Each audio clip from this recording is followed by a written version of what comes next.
코스피가 박살나면서 여기저기서 곡소리가 들려옵니다. 재빠르게 인버스로 갈아타면서 손해를 만회하고 오히려 수익 전환하신 분들이 많은데, 이런 시장에서 정말 대단하다고 생각이 듭니다. 특히 코덱스 200 인버스 2X, 코스피 하락할 때마다 더블로 상승하는 거죠. 그리고 원유 인버스, 여기에 들어가시는 분들 존경합니다. 지금은 주식 투자를 잠시 보류하고 관망할 시기인데요.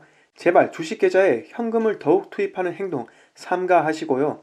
마이너스 통장 이런 거 개설해서 투자 절대 하지 마세요. 오늘 제가 긴급히 영상을 찍게 된 배경은 개미들이 삼성전자 주식을 미친듯이 사모으고 있기 때문입니다. 일명 동학 개미 운동이라고 불리는 이러한 기이한 현상은 98년 IMF와 2008년 리먼 쇼크에도 굳건히 회복했던 삼성전자에 대한 당연한 믿음 덕분이라고 하는데, 설령 그게 사실이다 하더라도 지금은 투자할 시기가 아니라는 점 꼭 말씀드리고 싶습니다. 만약 코로나19 사태가 중국과 한국 이렇게 국지적으로만 발생했을 경우에는 세계 위기가 상당히 짧게 장기침처럼 지나갈 겁니다. 하지만 산업이 고도화된 강대국까지도 코로나19 전염병으로 인해 고통받고 나라 내수 경기가 위축되고 있기 때문에 이번 글로벌 리세션은 정말로 무대응할 필요가 있고 지켜만 봐야 한다는 겁니다. 저는 삼성전자 4만원은 무조건 깨진다고 봅니다.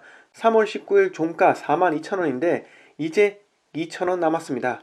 삼전이 4만원 깨진다고 말씀드리고 있는데 제가 대단한 이야기를 하는 것도 아니고 당연한 이야기를 한다고 생각하고요. 그 배경은 주식 차트에서 나오는 역사적 기록이 있기 때문입니다. 차트를 통해서 미래를 읽을 수는 없지만 위기가 왔을 때 얼마나 오랫동안 하락을 했는지 알 수 있고, 대세 상승이 왔을 때 얼마나 오랫동안 상승을 했는지, 그 역사적 사실을 통해서 과거에 반복했던 인간의 실수를 미연에 방지할 수 있기 때문에 과거의 차트를 반드시 학습을 해야 하는 이유입니다. 98년과 2008년 금융위기를 보면 답이 나옵니다.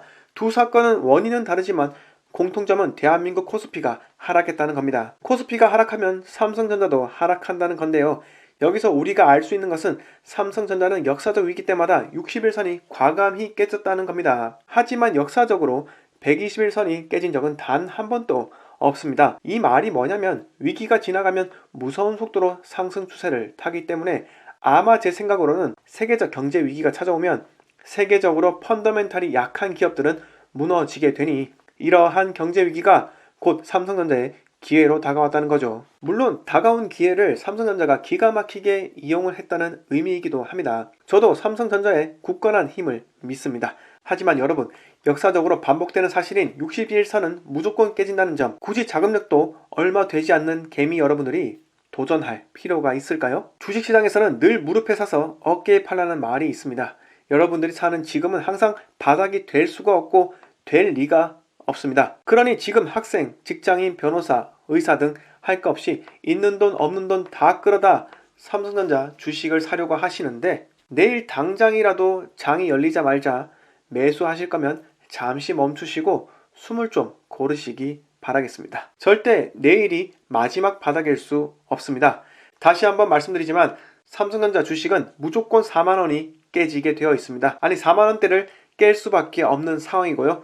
두 번 다시 오지 않는 기회라 생각하고 분합이 때처럼 덤비지 않는 것이 중요합니다. 마지막으로 삼성전자는 1975년 6월 상장한 이후 꾸준히 우상향 곡선을 그려왔는데, 특히 2008년 금융위기 때는 코스피 수익률이 마이너스 39%였지만 삼성전자는 마이너스 17%에서 선방했죠. 그리고 2009년부터 반등을 시작한 코스피 연간 수익률은 45% 넘길 때 삼성전자 수익률은 70%에 달했다는 점, 이걸로 지금 삼성전자를 무조건 나는 지금 사야겠다 라는 분들이 많으시겠지만 주식시장은 여러분들이 생각하는 것처럼 호락호락 하지가 않습니다. 저평가 가치주 투자를 쭉 해온 저는 2년 전에 이미 주식은 모두 정리했고 서울이 아닌 지방 부동산으로 자산 포트폴리오를 형성했습니다. 자, 지금 이 순간 주거용 부동산으로 안전자산을 보유하고 있기 때문에 매우 안심됩니다. 전혀 걱정이 없죠.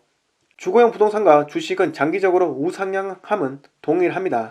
하지만 내가 대외 변수 속에서도 들고 갈 수 있느냐 없느냐의 차이는 상당히 크고 그 점이 수익으로 귀결됩니다. 내일 삼성전자 주식을 사려는 분들께서는 반드시 제 말을 듣고 멈추시고요. 여러분들이 슈퍼맨이 아닌 이상 평범한 개미일 뿐이기 때문에 코스피 하락을 막을 수는 없습니다. 지금은 투자의 대가 워렌 버핏도 물린 상태이고 버핏 형님도 존버러가 외치며 스스로 위안하고 있는 현실이기도 합니다. 오늘은 비상사태인 만큼 구독, 좋아요 요청을 드리지 않겠습니다. 감사합니다.